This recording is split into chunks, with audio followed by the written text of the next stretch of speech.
Hi, my name is Winsley, and welcome to my video going over the 40-second dev diary for Age of Wonders 4. This one is focused on the changes that they're making to the underground climate and the lava provinces in the game in general. I believe some of the changes that they made towards underground and lava are in the free update, whereas some of the other changes that they have made are going to accommodate the Giant Kings. For example, the Giant Kings can get into lava a little bit more easily than other units. They just come with the lava walking trait, so they can go explore that a little bit more easily.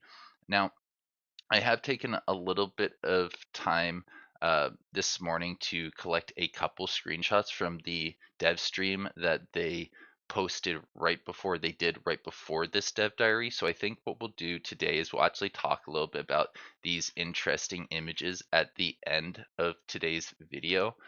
But I wanted to focus on the dev diary first. They start off by going over the lava provinces specifically and how they used to work a lot like the void hexes in the umbral abyss that was introduced in Eldritch Realms. You could go down there and there would be spaces that your units couldn't move through, and the idea is that would kind of like force you to move in more linear paths. Lava used to work like that, and now given that people would probably want to use their fire giant to create lava focused empires, now they're giving you the ability to fulfill that fantasy and annex those lava provinces into your empire.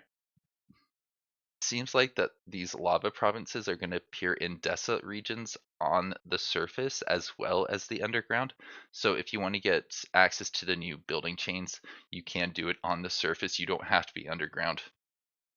And I believe, yeah, lava did used to appear on the surface layer, unless I'm remembering incorrectly, but I think it used to just be rivers. Now I think you should be able to get like these big pools of lava on the surface. In fact, yeah, we see one here, it looks like, where they've got a pool of lava just sitting out on the surface. It looks cool. It looks really different than what we had beforehand.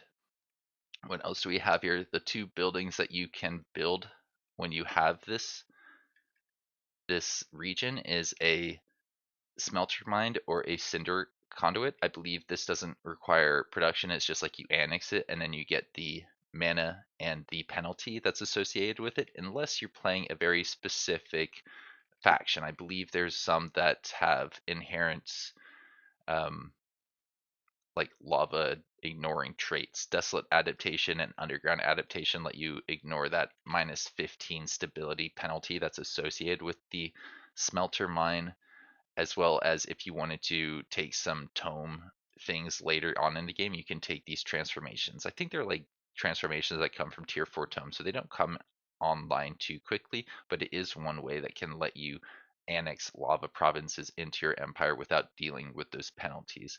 I believe as long as the people in that city have that transformation, you should be able to avoid the penalty. So you don't have to apply that transformation to um, all of the factions inside of your empire, just the one in that city. So if you conquer one that's surrounded by lava, you might not want to migrate them over to your race. You might want to let them stay, I don't know, demonkin or Scions of Frame transformation in order to avoid those penalties.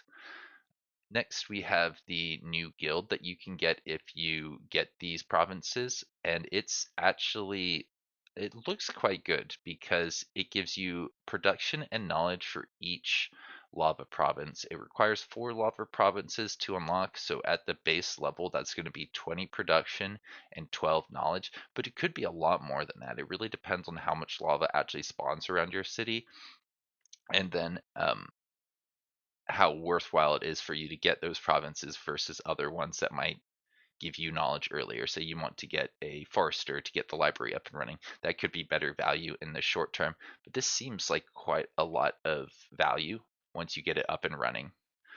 Now we have units that can get access to the water, usually have the lava walking trait or floating or flying tag. If they have a floating or flying tag, they're going to be able to move across the lava, which I believe is different than the abyss that they started off talking about. The umbral abyss, I think, actually is just inaccessible to flying and floating units, although I don't remember off the top of my head. I could be wrong about that. Right here is where they mention that the new giant rulers have lava walking as well as all giant units. They just have that inherent property as well as fiend units and some construct units. Like, I don't believe all construct units are going to be able to get that, but we can see here that there's a dreadnought that is able to move in the fire, and there's like a lava spewing tank thing that probably would have that lava walking trait if I had to guess. Have next here looks like if you want to, you can build roads. This is really important. This is really big. If what am I trying to say? Lava walking units have the ability to build roads so long as you have the road building society trait. I think they mean empire skill, right? That would be the thing that lets you build roads on the map. Usually costs a little bit of gold, and it looks like instead of building a long bridge that kind of just extends forever, they've decided to make it these little stepping stones along the fire. Don't trip. It looks great. I think in the screenshot they said something about the piglet is just following the Chaos Eater because the Chaos Eater has lava walking. He can build the road, then this guy can travel along it. Seems like a cool way to maneuver across the map. Next to the building, you can have next to these new buildings, we also have new pickups in the lava region, like the Molten Treasure and the Molten Weapons. Molten Weapons will be guarded, Molten Treasure will not be guarded, and they generally give more than other pickups. Although we don't see how much they give you, it looks like it gives you gold and mana for the Molten Treasure. And for the Molten Weapons, you can get Binding Essence and Binding Fragments, making it so that you can craft better things, hopefully earlier in the game. Alright, next we have the Underground, basically. I'm sure there's something in here that I shouldn't skip over. It's like the new Void variants, and there are new traits, Lava Realm traits, I believe that can help you, yeah, basically build a world to get to take advantage of this interaction a little bit more easily. Originally, Age of Wonders 4 Underground was intended to be something you could both explore and start in, and so they created some variations of the underground. The ashland, snow, and ice overlays in the underground weren't appearing properly, I believe, is what they say here when they first implemented this. The ashland, so they are a little bit random and they don't look neat next to the other ones. So they basically clustered all the Arctic stuff together and all the lava stuff together and all the dungeon stuff together. Um, and yeah, they're saying instead of trying to go for two targets, they focused in on one, I believe. Yeah, there's three climates now. The regular underground, also called rock, and the studio um, is just what we're used to. Arctic is like snow and ice, and then we have desolate, which is ashland and lava, which they show up quite a few nice images here showing off the differences. This is the old version, the rock one. Now we have an ashland lava one here, a snowy arctic one here, and a new desolate underground here, it looks like. Wait, old underground. Ah, no, this is something to compare to the old version here. Never mind. I got a little confused there. Um, I believe that should help you be able to think about which things are diggable earth and which things are bedrock in relationship to one another. Sure, if you look here, this looks like the diggable stuff, and this looks like the bedrock stuff for the new ice one, and it's a lot easier to identify with the lava one. You can tell this is diggable and this is bedrock over here. Just got a little bit of brightness with the red, I believe. With these new things, you can easily identify bedrock and earth walls, making it easier to see what you can excavate, essentially, which is pretty powerful in general. Now you can build farms in the new underground ashlands and underground snow. If you take underground adaptation, that makes sense, just adding that tag to it. And what else do we have?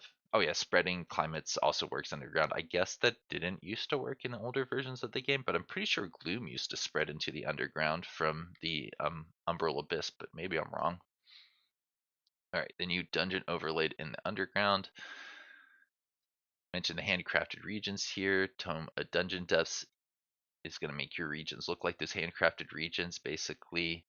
And what do we have here? These are what the new dungeon thingies look like in the new different climates. They have unique visuals for each climate. This is the normal underground, this is the Arctic underground, and this is the Desolate Underground with the new dungeon overlay.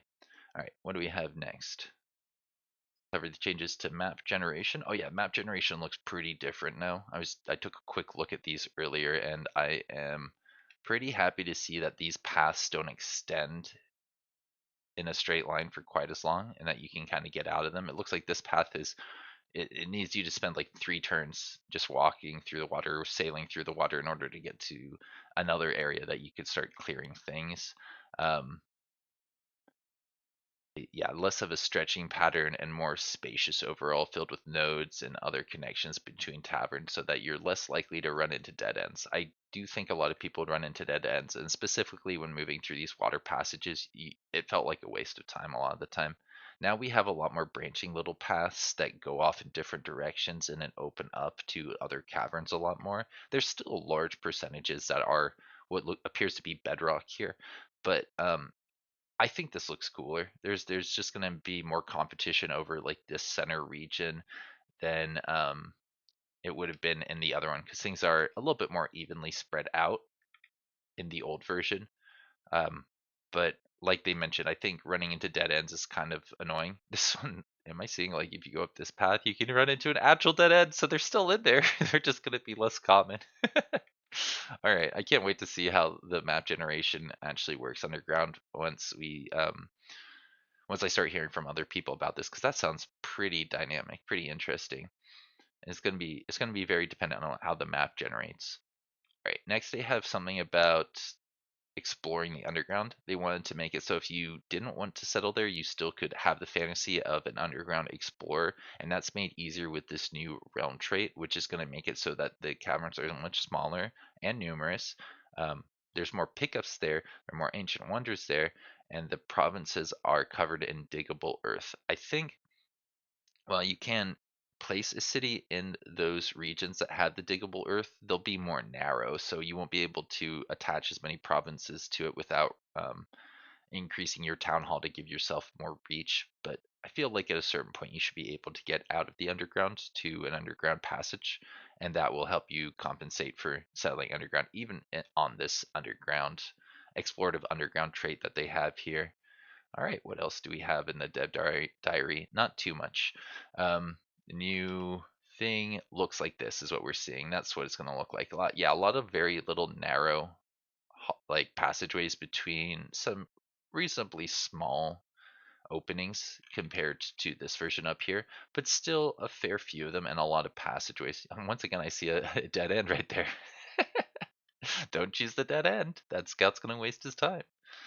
Yeah, let's switch over to the uh, the screenshots that I didn't take this time, but rather I saw on Discord, so I don't have the full context behind what's happening here. I haven't really looked at them at all, so let's see what we got. We got the Menhir of Storms. This is coming from the Crystal Storm Plateau. I think they mentioned these menhirs in one of the previous dev diaries, and even this one may have appeared specifically. It gives you the ability to get Storm Giants from Rally of the Liege, as well as extra recruitment points, and all non hero giants and demi giants get the blessing of the storm, which I think, yeah, they showed off very, very quickly here. I'm going to zoom in quite a bit. That says we are getting lightning damage on base attacks increased for single shot.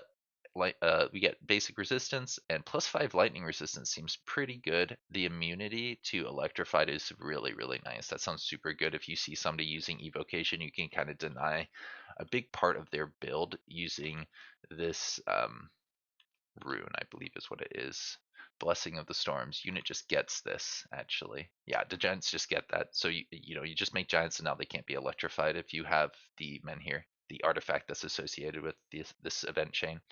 All right, now we have the new frost giant type. If we look here, I think there isn't any other new information on the left, but we used to have rock giants, fire giants, and was that it? Now we have a frost giant and rock giant, fire giant, frost giant, and there's one more. There's one more I can't think of.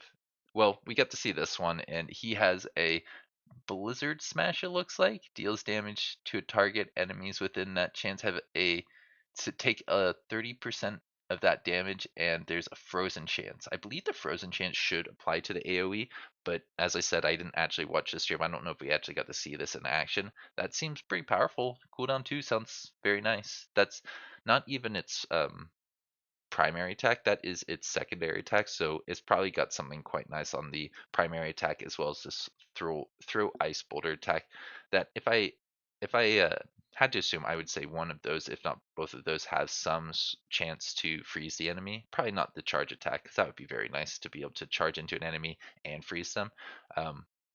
But then again, all of these skills seem like they probably aren't too terrible. The Primordial Basilisk is a snake-looking thing with tiny arms. Oh, it's adorable.